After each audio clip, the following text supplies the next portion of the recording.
લક્ષ્ય ન્યૂઝ, એક નજર, એક લક્ષ્ય। થોરિયાળી જાદરા બાપુના મંદિરે મહાબીજ ઉત્સવ ઉજવાયો। સાયલા થોરિયાળી ગામે પૂજ્ય જાદરા બાપુની જગ્યા આવેલી છે, જ્યાં વર્ષ દરમિયાન દર મહિનાની સુદ બીજ ઉજવાય છે, જેમાં કારતક સુદ બીજ એ જાદરા બાપુની મહાબીજ તરીકે ઉજવવામાં આવી હતી। આ દિવસે હજારોની સંખ્યામાં લોકો દર્શન કરવા આવ્યા। મહાબીજના દિવસે પ્રસાદમાં ચોખા, ગોળ અને દૂધ આપવામાં આવે છે, જેનું પણ મહત્વ છે। વર્ષો પહેલા જાદરા બાપુ ચાલીને જતા હતા, એવા સમયે થોરિયાળીના સીમાડામાં એક વેરાન જગ્યાએ થાકેલો ખાવા રોકાયા હતા, અને જ્યાં અવાવરૂ જગ્યા હતી, એવા સમયે ગામના માલધારી ત્યાં તેમના માલ ઢોર ચરાવવા જતા હતા।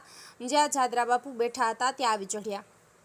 બાપુને તેમની ગાયોને દોહીને દૂધ આપ્યું અને જમાડ્યા હતા। ત્યારે જાદરા બાપુએ આશીર્વાદ આપતા કહ્યું કે હવેથી તમે આખા ગામના લોકોને ભેગા થઈને આ જગ્યાએ વર્ષમાં એકવાર દૂધ, ચોખા અને ગોળનો પ્રસાદ લેજો, જેને આપની સત કહે છે। ત્યારથી દર મહિનાની બીજમાં કોઈ પણ પ્રસાદ હોય, પણ કારતક મહિનાની બીજમાં માત્ર ગોળ, ચોખા અને દૂધનો પ્રસાદ અપાય છે।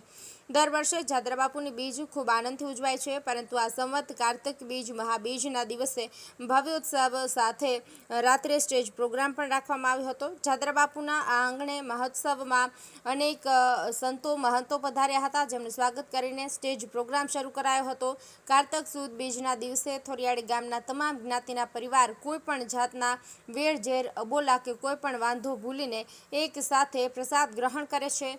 આ દિવસે ગામનો કોઈ પણ વ્યક્તિ હોય, જ્યાં પણ નોકરી, ધંધા, વ્યવસાય માટે રહેતા હોય, ત્યાંથી દર્શન કરવા આવવું પડે છે। જાદરા બાપુની બીજના પ્રસાદ માટે થોરિયાળી ગામમાંથી દરેક ઘરેથી દૂધ, ચોખા, ગોળ લાવીને પ્રસાદ બનાવીને જમે છે। સ્વયંસેવકો બીજ ઉત્સવ માટે પોતાની સ્વેચ્છાએ ખૂબ સેવા આપી રહ્યા છે। રણજીતભાઈ ખાચર, સાયલા, સુરેન્દ્રનગર।